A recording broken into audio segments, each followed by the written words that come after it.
Do you think there's like an intern who was at Loaded who's having this exact same conversation? I like can't remember downstream? the interns at Loaded. Yeah, I mean, they all, like, everyone just went away and had a nervous breakdown, really. But like, if I'm really honest, I mean, the main thing that was weird about it was that it was accepted on a mainstream level. So like the thing about Monocle is chic and exclusive, and oh, he's really going for it. Sorry, and and is kind of.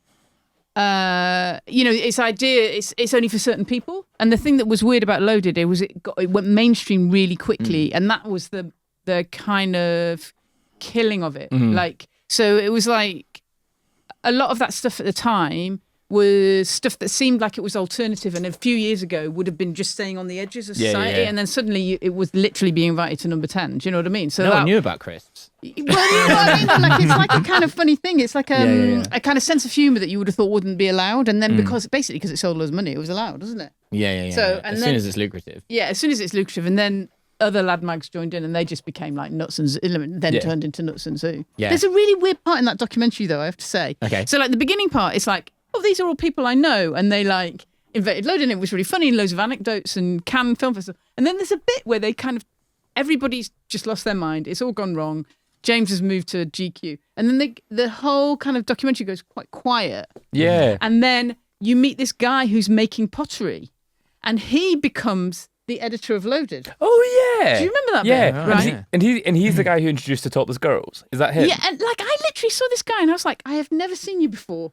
In Really? my life. This is like, and I thought it was one of my 90s moments. I was like, yeah. okay, I don't know this guy. But he came in. I don't remember a Potter. Yeah, he's a potter. Like he went on the British pottery, whatever it is, the one where the guy cries all the time. Great Pottery Throwdown. That one, yeah, and he won it. Years Pottery later. Throwdown. Yeah, this ex-editor of Loaded comes in, everybody's left, and he goes, okay, we have to compete with all these other magazines that are doing really well. And they just up the women quotient. Route one. Yeah. I've got, Yeah. I've got one idea. Yeah, and then it's tits. Yeah, it's literally tits. And then he leaves and invents like Nuts and Zoo and stuff. Oh, and yeah. He now, really does just have one idea. yeah, he has one Forever. idea. Like he has one idea, and that is basically to be nice to the advertising, but to make sure that you sell. Tyler Brûlé. Yeah, Tyler Brûlé. He's Tyler Brûlé, but with topless yeah, women but instead of literally Gnocchi wood. tits. Yeah, exactly. Yeah.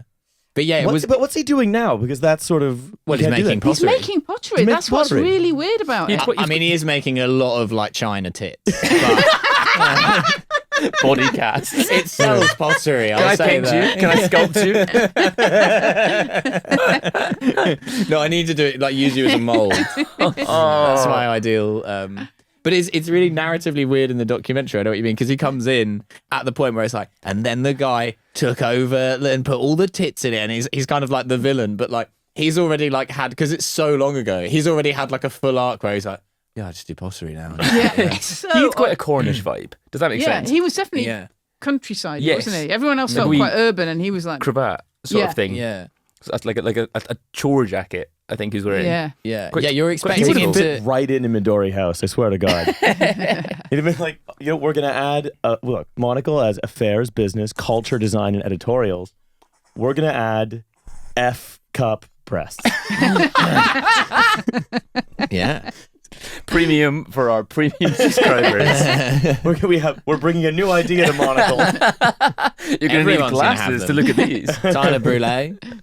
Yeah. Maybe that's the ultimate natural end point of like Lads Mags and Page 3 is we just have a magazine where just everyone has tits.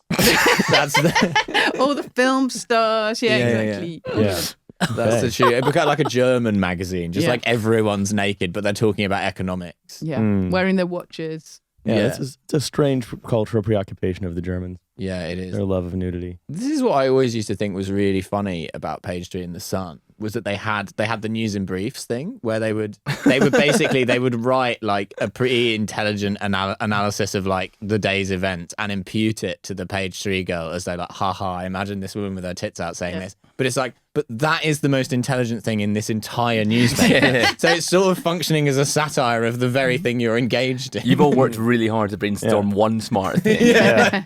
You were sort of I can see you were trying to be misogynist, but you've sort of flipped it accidentally. This is actually empowering. There's more intellectual you've value sort of on the tits page than there is on slipped- every following page. You sort of, in your effort to be a misogynist, you sort of slipped on a banana peel. yeah, exactly. Like the next page is just hang the pedos. Yeah. 32-page special. Finally. I remember once actually being, I think one of my uncles used to get the Sun, and I was at That's his. an uncle thing to do. It is isn't an it? uncle thing to do, yeah. You know you're qualified as an uncle if you buy this up. Yes, exactly. And yet he also had his own children, so he wasn't an uncle to everyone. But I feel like he must have hid the Sun from then. Yeah, he must have had a different newspaper.